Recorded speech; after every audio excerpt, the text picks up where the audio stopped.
Hello students, welcome to our अड्डा biological अड्डा। And आज हम करने जा रहे हैं matter in our surroundings chapter 1 जो आपकी एनसीईआरटी का है, उसकी in text exercise. Theory part मैंने प्रीवियस लेक्चर में कराया हुआ है। अभी हम इन टेक्स्ट क्वेश्चंस करेंगे एंड नेक्स्ट वीडियो में हम चैप्टर एक्सरसाइज सॉल्व करेंगे। इन टेक्स्ट क्वेश्चंस आपको बहुत ध्यान से देखने हैं क्योंकि इसके साथ साथ हम थ्योरी को भी शॉर्ट में रिवाइज करेंगे ताकि आपका रिवीजन भी हो जाएगा और क्वेश्चंस भी सॉल्व हो जाएंगे। ठीक है, और चैनल को आपको सब्सक्राइब कर लेना है, लाइक शेयर एंड कमेंट करना है। कमेंट बॉक्स में अगर आप कोई भी क्वेश्चन पूछते हैं I will surely answer you, definitely answer you. ठीक है, तो आप कोई भी क्वेश्चन फ्रीली पूछ सकते हैं मुझसे। कोई भी क्वेश्चन छोटा या बड़ा नहीं होता है। Without hesitation ask questions in comment box. Okay, let's move to the exercise. First question है आपका, which of the following are matter. ठीक है, which of the following are matter. उससे पहले आपको पता होना चाहिए व्हाट इज मैटर। ठीक है, what is matter? Which has mass and volume both. ठीक है, जिसमें मास एंड वॉल्यूम दोनों ही होता है वो होता है मैटर। मास एंड वॉल्यूम क्या है बेटा? मास को आप मोटा मोटा ये समझ सकते हो, किसी भी चीज को जिसको आप वेइंग मशीन पे रखो और उसका कुछ मेजरमेंट आए, भले ही वो पॉइंट में पता नहीं कितना आए, है ना, लेकिन कुछ ना कुछ मेजरमेंट आना चाहिए वेइंग मशीन पर। ठीक है, तो उसमें कुछ ना कुछ वेट होना चाहिए, प्लस वो स्पेस ऑक्युपाई करेगा। भले ही बहुत थोड़ा सा स्पेस ऑक्युपाई करे बट स्पेस ऑक्युपाई करेगा। यहाँ पर एक टाइनी पार्टिकल, सैंड पार्टिकल से लेकर के एक प्लैनेट तक सब कुछ मैटर होता है। क्लियर? तो मैटर में क्या क्या है आपका? मास एंड वॉल्यूम होना चाहिए।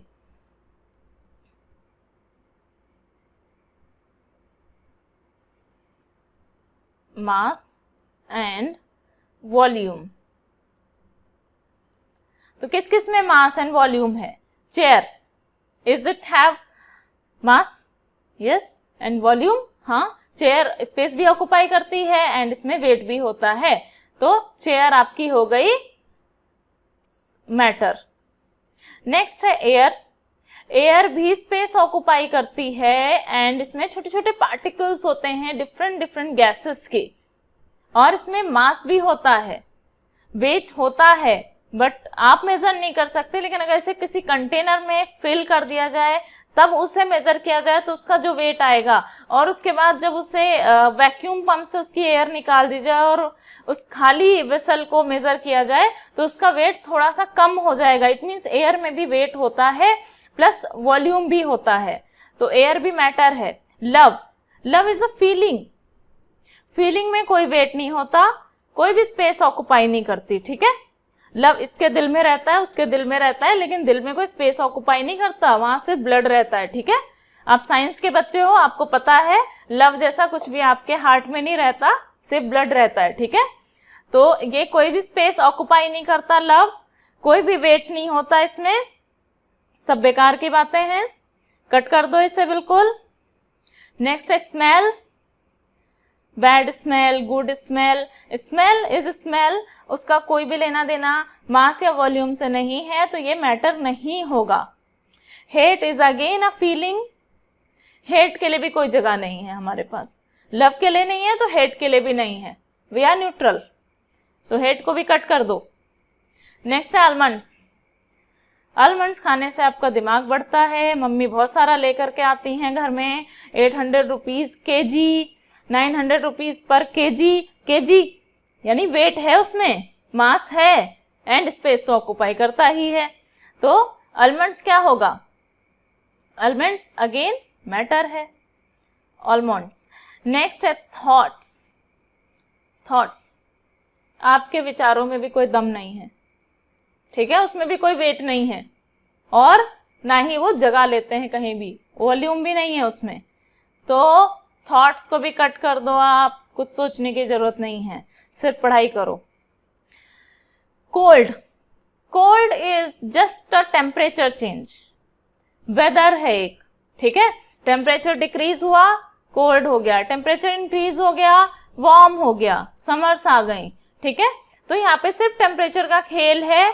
टेम्परेचर में कोई पार्टिकल नहीं होता, ठीक है, टेम्परेचर में कोई भी पार्टिकल नहीं होता, स्पेस ऑक्युपाई नहीं करता, मास नहीं होता, ये सिर्फ और सिर्फ टेम्परेचर चेंज है, कोल्ड वार्म, तो इसे भी कट कर दो आप, ये भी मैटर नहीं होगा।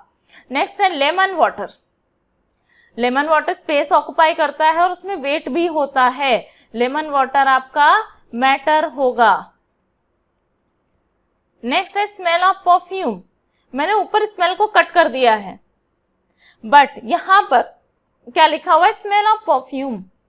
परफ्यूम में पार्टिकल्स होते हैं बेटा, कुछ एरोमेटिक पार्टिकल्स होते हैं इसमें, ठीक है, जिनमें एरोमा होता है। एरोमा मीन्स क्या होता है, स्मेल, स्मेल वाले पार्टिकल्स डाले जाते हैं, ठीक है। परफ्यूम के वो डब्बे आते हैं भर के आपके, बहुत सारे डियो, परफ्यूम, तो उसमें क्या होता है, एरोमेटिक सब्सटेंसेस फिल होते हैं, एरोमेटिक पार्टिकल्स फिल होते हैं, ठीक है। तो उनकी स्मेल आती है जब वो एयर में डिफ्यूज होते हैं, फिस करके निकालते हैं ना, फिस एयर में डिफ्यूज हो गए आपके, एयर में डिफ्यूज हो जाते हैं, तो वो बहुत तेजी से मूव करते हैं, एयर में एकदम फ्रीली मूव करते हैं। जैसे ही उस जो आपका रहता है परफ्यूम जिसमें फिल रहता है, उससे जैसे ही बाहर निकलते हैं उनकी काइनेटिक एनर्जी बहुत हाई होती है और इजिली वो हमें मतलब हमारी नाक तक पहुंच जाते हैं। तो smell of perfume is again a matter, ठीक है। स्मेल ऑफ परफ्यूम, जितने भी मैंने नीचे लिख दिए हैं ये सब मैटर हैं, और जितने कट कर दिए हैं वो सिर्फ और सिर्फ आपके या तो फीलिंग्स थे, या वेदर चेंज था, या बस थॉट्स थे। Next question, give reason for the following observations. The smell of hot sizzling food reaches you several meters away, but to get the smell from cold food you have to go close.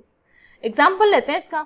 जब mummy आपके favourite खाना cook कर रही होती है kitchen में, तो आप स्टडी रूम में बैठ के पढ़ रहे होते हैं, फिर भी आपका मन पढ़ने में नहीं लगता है। क्यों? क्योंकि आपको आ रही है स्मेल बहुत तेजी से अपने फेवरेट फूड की। बैठा नहीं जा रहा बिल्कुल भी, अब बस खाना खाना है मुझे। लेकिन आप अपना रूम बंद करके अच्छे से बैठ के पढ़ाई कर रहे हो और पापा बेकरी से लेकर के आए हैं केक, क्या उसकी स्मेल आपको वहां तक पहुंच जाएगी? पॉसिबल नहीं है, पूरा घर चट कर जाएगा और आपको पता भी नहीं चलेगा कि वहां केक खत्म है ना। क्यों? क्योंकि केक बेकरी से आया, वो ठंडा है, उसकी स्मेल आप तक नहीं पहुंची। लेकिन मम्मी ने जो आपका फेवरेट फूड किचन में कुक किया, उसकी स्मेल आप तक पहुंच जाएगी। तो ऐसा क्यों हुआ? क्योंकि जो हॉट फूड होता है उसकी स्मेल, उसमें जो पार्टिकल्स होते हैं वे ज्यादा एनर्जी लेकर के ऊपर की तरफ मूव करते हैं और उनकी काइनेटिक एनर्जी बहुत हाई होती है, वो एयर में इजीली डिफ्यूज हो जाते हैं और डिफ्यूज होकर हम तक बहुत आसानी से पहुंच जाते हैं। बट कोल्ड वाटर में जो पार्टिकल्स होते हैं उनकी काइनेटिक एनर्जी कंपैरेटिवली लो होती है और वो हम तक इजीली नहीं पहुंच पाते हैं क्योंकि वो एयर में डिफ्यूज नहीं हो पाते हैं ज्यादा। ठीक है, क्लियर है ये? क्या रीजन है इसका? इसका रीजन है काइनेटिक एनर्जी। ठीक है, क्या है रीजन इसका? नोट डाउन कर लो यहां पर, काइनेटिक एनर्जी मेन रीजन है इसका। एयर में डिफ्यूजन इसी वजह से कम या ज्यादा होता है, काइनेटिक एनर्जी ज्यादा तो एयर में डिफ्यूजन ज्यादा, और काइनेटिक एनर्जी कम तो एयर में डिफ्यूज कम होंगे और हम तक स्मेल नहीं आएगी। A diver is able to cut through water in a swimming pool, which property of matter does this observation show? ये जो प्रॉपर्टी है, जो एक स्विमर होता है, स्विम करता है, पानी की जो पानी की लेयर होती है उसे कट करके स्विम करता है आगे की तरफ, वो कट कैसे कर पा रहा है, उसमें से कैसे निकल जा रहा है इजीली, है ना। पानी में आप ही हाथ डालो, आराम से बकेट के अंदर हाथ डाल दोगे, बाहर निकाल लोगे इतना इजीली। पानी इतना स्पेस कैसे दे देता है अपने बीच में आपको हाथ डालने का? इसके दो रीजन हैं। फर्स्ट रीजन कि इसके जो पार्टिकल्स हैं उनके बीच में स्पेस है। ठीक है, फर्स्ट रीजन क्या है? Space between particles. जब स्पेस है तो वो साइड हट जाते हैं और हमें स्पेस मिल जाता है उसके बीच में निकलने का। ठीक है, तो स्विमर्स आसानी से बीच से निकल जाते हैं। Space between particles. Second reason है जो पार्टिकल्स हैं भी उनके बीच में अट्रैक्शन फोर्स बहुत कम है, इसलिए वो दूर दूर इजीली हट जाते हैं, ठीक है। फोर्स ऑफ अट्रैक्शन, या फिर लिख सकते हो low force of attraction, low force of attraction. आपने देखा भी होगा, क्या हम किसी वुडन डोर को आसानी से ऐसे पार कर सकते हैं? नहीं पार कर सकते हैं। ये तो सिर्फ कोई मैजिशियन या हैरी पॉटर ही कर सकता है। हैरी पॉटर डोर को बिना खोले इधर से उधर निकल जाएगा, बट आप नहीं निकल पाओगे। क्यों? क्योंकि सॉलिड में फोर्स ऑफ अट्रैक्शन बहुत होता है। Space between particles is almost negligible, है ना। लेकिन पानी, वाटर, इसमें पार्टिकल्स के बीच में स्पेस भी ज़्यादा होता है एंड फोर्स ऑफ अट्रैक्शन भी सॉलिड के कंपैरिजन में काफ़ी कम होता है, ठीक है। Low force of attraction.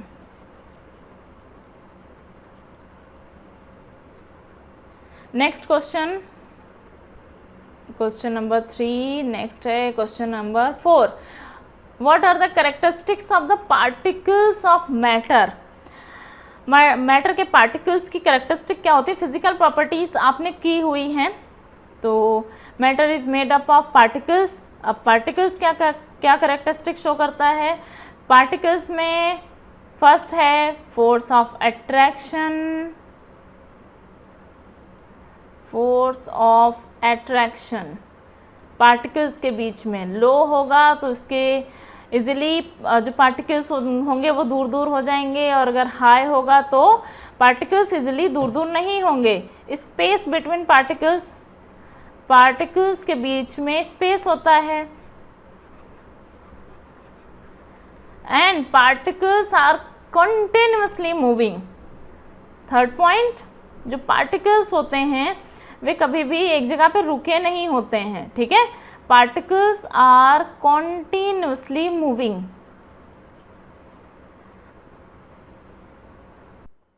Next question है आपका, नेक्स्ट पेज आपको ओपन करना है अपनी एनसीईआरटी में, एक्सरसाइज 1.3 इन टेक्स्ट में ही।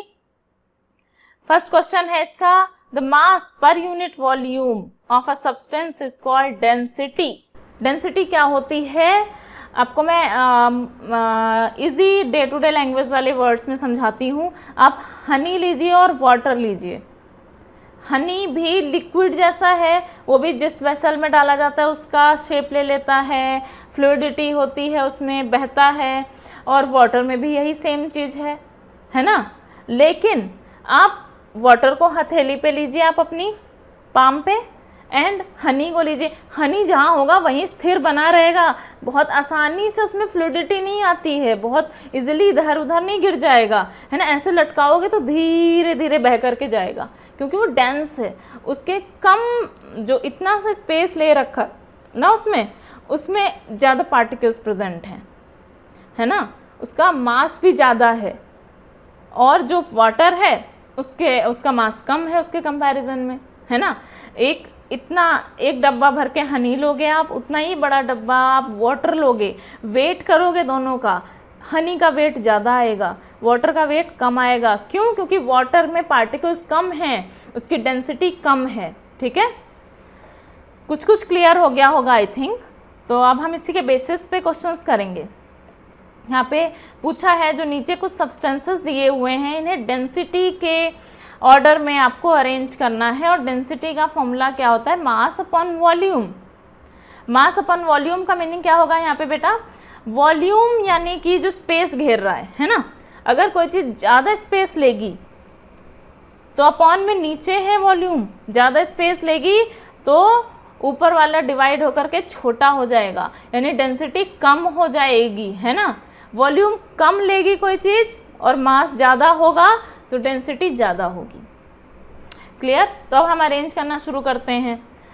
अरेंज करने का एक छोटा सा रूल भी आप जान लीजिए। सबसे पहले इसमें आप, अगर आपको इंक्रीजिंग ऑर्डर में लिखना है तो सबसे पहले गैसेस को लिखेंगे, और गैसेस में भी अगर 2-3 ऑप्शन है तो हम उन्हें कंपेयर करेंगे, देन फिर लिक्विड, देन फिर वाटर, ठीक है। तो गैस वाला पहले लिखेंगे, फिर यहाँ पे लिक्विड लिख लेते हैं, देन यहाँ पर सॉलिड लिख लेते हैं, ठीक है। अब देखते हैं कौन कौन से ऑप्शंस हैं हमारे पास। सबसे पहले गैस में कौन कौन से ऑप्शन है? एयर है, एग्जॉस्ट फ्रॉम चिमनीज है, हनी वाटर चॉक ये तो अलग है। तो air and exhaust from chimneys में अगर हम कंपेयर करें तो एयर जो होती है उसमें सिर्फ और सिर्फ एयर पार्टिकल्स प्रेजेंट होते हैं, बट अगर एग्जॉस्ट फ्रॉम चिमनी की बात करें तो वहाँ पर एयर पार्टिकल्स के साथ साथ कुछ पॉल्यूटेंट्स भी मिक्स हो जाते हैं, और अगर कुछ और सब्सटेंसेस, कुछ और पार्टिकल्स मिक्स हो गए तो नंबर ऑफ पार्टिकल्स ज़्यादा हो जाएंगे एग्जॉस्ट में। तो यहाँ पे एग्जॉस्ट की डेंसिटी एयर के कंपैरिजन में ज़्यादा होगी। तो हम पहले किसे लिखेंगे? एयर को पहले लिखेंगे एयर, देन उसके बाद आएगा एग्जॉस्ट। ठीक है, गैस में यही हमारे पास दो ऑप्शन हैं। देन हम लिक्विड देखते हैं, लिक्विड में कौन कौन से हमें ऑप्शन गिवन है? Honey and water, honey and water. तो अभी मैंने इसका तो बता ही दिया आपको एग्जांपल दे करके। तो इसमें पहले आप क्या लिखोगे? वाटर, देन आएगा आपका हनी। उसके बाद में यहाँ कट करो इसे, लिक्विड यहीं पे हमारे आ गए, देन यहाँ पे सॉलिड आ जाएंगे। सॉलिड में हमारे पास तीन ऑप्शन है, cotton, chalk and iron. Cotton कैसी होती है? एकदम फुली फुली उसके बीच में एयर फिल्ड रहती है ना। तो कॉटन की डेंसिटी कम है। कॉटन और चॉक को वेट करो, मैं वेट की बात कर रही हूँ, आप मास एंड वॉल्यूम को समझ लीजिए। बट अगर आपको इजीली क्वेश्चन सॉल्व करना है तो आपको थोड़ा सा इस चीज़ का भी ध्यान रखना पड़ेगा, आप वेट को माइंड में रख लो।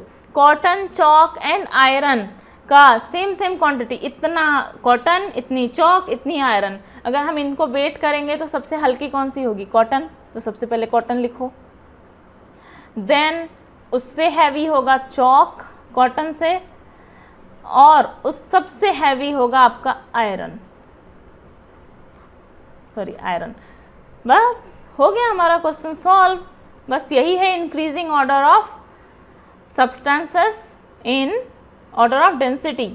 ठीक है, next question, tablet the difference in the characteristic of matter, comment upon the following, rigidity, compressibility.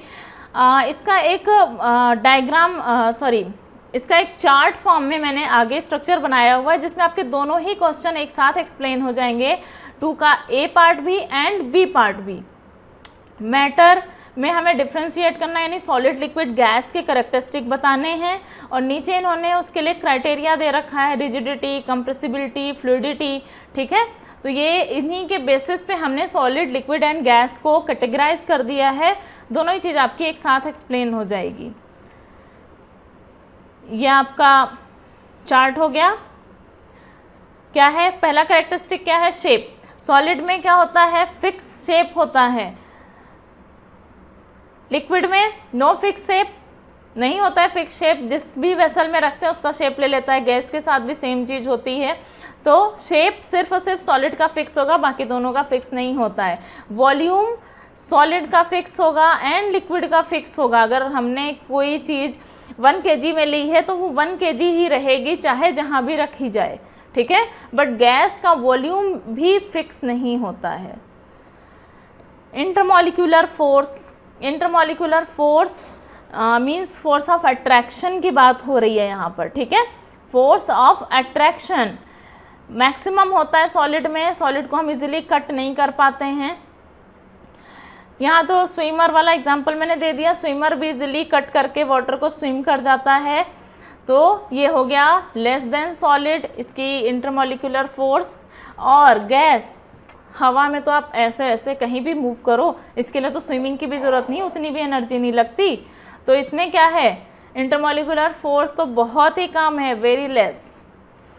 Intermolecular space, intermolecular space means होता है space between the particles, space between particles. इसमें नेग्लिजिबल होता है या वेरी लेस होता है। और solids के कंपैरिजन में लिक्विड्स में स्पेस थोड़ा सा ज़्यादा होता है पार्टिकल्स के बीच में, एंड गैसेस में मैक्सिमम होता है। ठीक है, इनके तो पार्टिकल्स एक यहाँ, दूसरा यहाँ, तीसरा यहाँ, इस तरह से इतना दूर दूर होंगे कि कोई मतलब ही नहीं बनता, आपस में कोई लेना देना ही नहीं पार्टिकल्स का है। ठीक है, नेक्स्ट है rigidity and fluidity.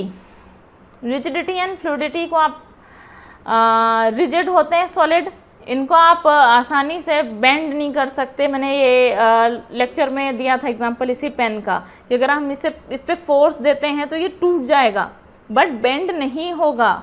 But water के साथ क्या होता है, इस वेसल से उस वेसल में डाला, उसका शेप ले लिया उसने, है ना। लेकिन यहाँ पर सॉलिड में फ्लूइडिटी नहीं होती है, फ्लूइड नहीं होता है, मतलब पानी की तरह वो आसानी से बहता नहीं है। फ्लूइडिटी मतलब बहना, ठीक है, फ्लूइड की तरह बहता नहीं है, रिजिड होता है। तो yes, it is rigid but can not flow. Water can flow but it is not rigid. और गैस में तो ना फ्लूइडिटी होती, ना कोई रिजिडिटी होती है और आराम से एयर ब्लो करती है ना, बहती चली जाती है, बहती हवा सा था, है ना। तो हवा तो बहती रहती है, गैस बह जाती है। कंप्रेसिबिलिटी, कंप्रेस करना, किसी को दबाना, है ना। सॉलिड को दबा सकते हो, एक आपको वुडन टुकड़ा दे दिया जाए, आप उसे दबा लोगे स्पंज की तरह? नहीं दबा सकते, नेग्लिजिबल होती compressibility. Liquids are little bit compressible because they have space between the particles. ये भी, इस पर भी मैटर करता है कि अगर पार्टिकल्स के बीच में स्पेस होगा तभी तो उसमें कंप्रेस होने की कैपेसिटी होगी, स्पेस नहीं होगा तो कंप्रेस भी नहीं होगा। गैसेस हाई कंप्रेसिबल होती हैं, आपने सुना भी है, CNG compressed natural gas, compress करके भर दी जाती है ना, कंप्रेस्ड नेचुरल गैस। तो गैसेस में कंप्रेसिबिलिटी हाई होती है। नेक्स्ट क्वेश्चन है, a gas fills completely the vessel in which it is kept. जिस भी वेसल में गैस फिल की जाती है उसे कंप्लीटली फिल कर लेती है। क्यों? क्योंकि इसके बीच इसके जो पार्टिकल्स होते हैं उनके बीच में कोई भी फोर्स ऑफ अट्रैक्शन नहीं होता है और ये आराम से फ्रीली मूव करते हैं। तो जिस भी वेसल में डालो उसका पूरा स्पेस ले लेते हैं, आराम से फैल जाते हैं पूरे वेसल में, है ना। यहाँ एक पार्टिकल पड़ा, एक वहाँ पार्टिकल पड़ा, एक वहाँ पार्टिकल पड़ा, सब फैल गया आराम से। तो गैस किसी भी वेसल को कंप्लीटली फिल कर लेती है। और तो और नेक्स्ट क्वेश्चन, बी पार्ट देखिए इसका, gas exert pressure on the wall of container. Container के वॉल पे प्रेशर भी डालती है। बलून फुलाइए, कितना हार्ड हो जाता है, ऐसा क्यों? गैस में इतनी ज़्यादा गैस भर दी गई है? नहीं ना बेटा, उसमें कितनी भी भरो वो हार्ड हो ही जाना है। क्यों? क्योंकि उसमें जो पार्टिकल्स हैं आपस में तो फोर्स ऑफ अट्रैक्शन है नहीं उनमें, बिल्कुल भी आपस में एक साथ रहना नहीं चाहते। इधर भाग रहा है कोई, उधर भाग रहा है कोई, उधर भाग रहा है, तो क्या कर रहे हैं, जो वो बलून है या जो भी कंटेनर है जिसके अंदर वो हैं उस पर मार रहे हैं धक्का। हमें तो भाई साथ में नहीं रहना, हमें बाहर निकलना है, कैसे भी निकालो, है ना, कुछ भी करके निकालो। तो वो प्रेशर कंटिन्यूसली जो कंटेनर की वॉल है उस पर प्रेशर माउंट कर रहे हैं। नेक्स्ट है, अब wooden table should be called a solid. Very easy question, wooden table को सॉलिड क्यों कहना चाहिए? क्योंकि वो सॉलिड है, उसमें सॉलिड के जितने भी क्राइटेरिया होते हैं वो सब फुलफिल करती है। उसके पार्टिकल्स के बीच में स्पेस नेग्लिजिबल है एंड वुडन टेबल के जो पार्टिकल्स हैं उनमें फोर्स ऑफ अट्रैक्शन हाई है, डेफिनिट शेप है, डेफिनिट वॉल्यूम है, इसलिए वो सॉलिड है। Next D part, we can easily move our hand in the air but to do the same thing through a solid block of wood we need a karate expert। हाथ तो हम, ये देखो हवा में हम कितना भी हमसे कराटे करा लो कोई भी दिक्कत नहीं है, लेकिन जैसे ही कोई सॉलिड चीज़ लेकर के आओगे, है ना, कोई भी सॉलिड चीज़ लेकर आओ उस पर करने में आफत हो जाएगी, है ना। तो वो तो सिर्फ कराटे वाला ही ईंटें तोड़ सकता है, लकड़ी तोड़ सकता है ना, आसानी से, हमसे नहीं होने वाला। हम सिर्फ हवा में कराटे कर सकते हैं। तो हवा में हम इजीली हाथ क्यों मूव कर पा रहे हैं? क्योंकि सेम रीज़न, बार बार मैं बता रही हूँ आपको, तो रट गए होंगे, एयर के पार्टिकल्स के बीच में स्पेस बहुत ज़्यादा है एंड फोर्स ऑफ अट्रैक्शन बहुत कम है, इसलिए हम इजीली मूव कर पा रहे हैं। बट वुडन ब्लॉक क्या होता है? सॉलिड है उसके बीच में स्पेस बहुत कम है, फोर्स ऑफ अट्रैक्शन बहुत हाई है, इसलिए उसे हम नहीं इजीली तोड़ सकते हैं या इजीली उसमें हाथ मूव नहीं करेंगे हमारे। ठीक है, next question, liquids generally have a lower density than solids, but you must have observed that ice floats on water. Find out why. ये थोड़ा सा ट्रिकी क्वेश्चन है, इसे आपको समझना पड़ेगा। एक्चुअली लिक्विड जो होता है उसकी जो डेंसिटी होती है, हम वाटर का एग्जांपल ले लेते हैं यहाँ पर। वाटर की मैक्सिमम डेंसिटी होती है 4 डिग्री सेल्सियस पे।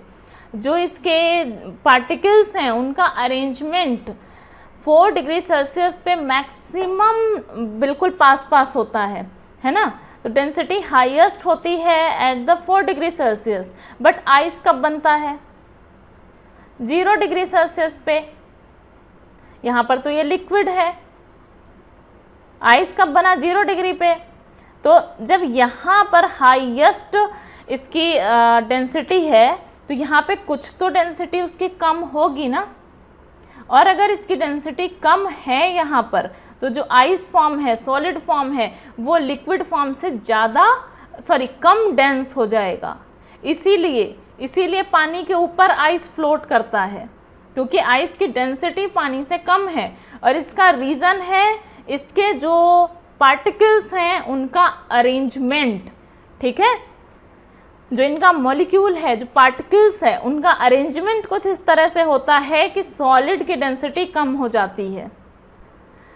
आई थिंक ये लेक्चर काफ़ी लेंदी हो रहा है, हम इसे पार्ट 2 में कंटिन्यू कर लेंगे। और आप चैनल को लाइक, शेयर एंड सब्सक्राइब कर लीजिए। बहुत जल्दी मिलते हैं पार्ट 2 के साथ में। तब तक के लिए tata, bye bye and keep motivated, keep studying.